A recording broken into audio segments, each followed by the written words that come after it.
Hi friends, ఈరోజు మన స్వప్నాస్ కిచెన్లో మరో సరికొత్త వంటతో మీ ముందుకు వస్తున్నాను. ఇప్పుడు మనం ఫిష్ కర్రీ చేయబోతున్నాం. ఇవి కేజీ ఫిష్ అండి. దీనికి ఏమేమి కావాలో, ఎంత కొలతలతో కావాలో నేను వండుకునే పద్ధతిలో మీకు చూపించబోతున్నాను. ముందుగా పసుపు,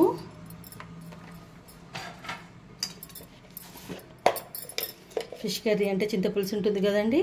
చింతపులుసు ఉన్న కాడ కంపల్సరీ జీలకర్ర మెంతి పౌడర్ వేయాలి. జీలకర్ర మెంతి పౌడర్, మన పులుపుకు తగ్గట్టు కారం వేసుకోవాలి. పులుపుకు కారం ఎక్కువనే పడుతుంది, సో నేను 3 స్పూన్స్ కారం వేస్తున్నాను. తర్వాత మన అల్లం వెల్లుల్లి పేస్ట్ అన్నీ ఫిష్లోనే వేసి కలిపి పెట్టుకోవాలండి. అల్లం వెల్లుల్లి పేస్ట్,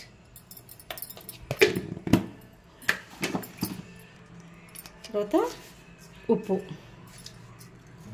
ఇలా అన్నీ ఫిష్కి మంచిగా కలపాలి. ఇలా చేయబెట్టి ఈ మసాలా అంతా ఫిష్కి పట్టేలాగా కలపాలి. ఇలా మన మసాలాను కలిపి ఒక ½ అన్ అవర్ ఉంచుకోవాలండి. ½ అన్ అవర్ పక్కకు పెట్టుకుంటే అప్పుడు ముక్కకు మొత్తం మసాలా పడుతుంది. ఇప్పుడు మన ఆయిల్ వేడైపోయింది కదండి. ఆయిల్ వేడైనాక పచ్చిమిర్చి వేయాలి. పచ్చిమిర్చి వేయాలి.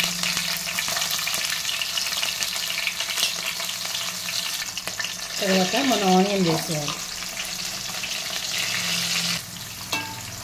ఆనియన్ ఫ్రై అవుతున్నప్పుడు 3 టమాటోలు అండి. 3 టమాటోలు, టమాటో ప్యూరీ చేసి పెట్టుకున్నాం కదా, ఈ ప్యూరీ వేసేయాలి. పేస్ట్ ఇవన్నీ కలిపి ఒకటేసారి ఉడకాలి, వేగద్దు, ఉడకాలి. సో ఇవన్నీ కలిపి ఒకటేసారి వేసేయాలి. మన టమాటో ప్యూరీ ఉడుకుతున్నప్పుడు ఇందులో చింతపండు రసం వేయాలండి. మన టేస్ట్కి తగ్గట్టు చింతపండు రసం వేయాలి. ఫస్ట్ కొంచెమే వేయాలి చింతపండు రసం, మొత్తం వేయకూడదు. తర్వాత మన చేప ముక్కలు ఉన్నాయి కదండి, వాటిని వీటి మీద వేసేయాలి.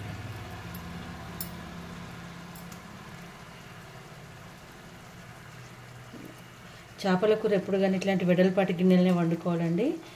కలపకుండా ఓకే, మంచిగా వస్తుంది కూర. ఇంకా మేము ఇంట్లో మీరేం వండుకున్నారు ఫ్రెండ్స్? సండే స్పెషల్ మీ ఇంట్లో ఏంటి?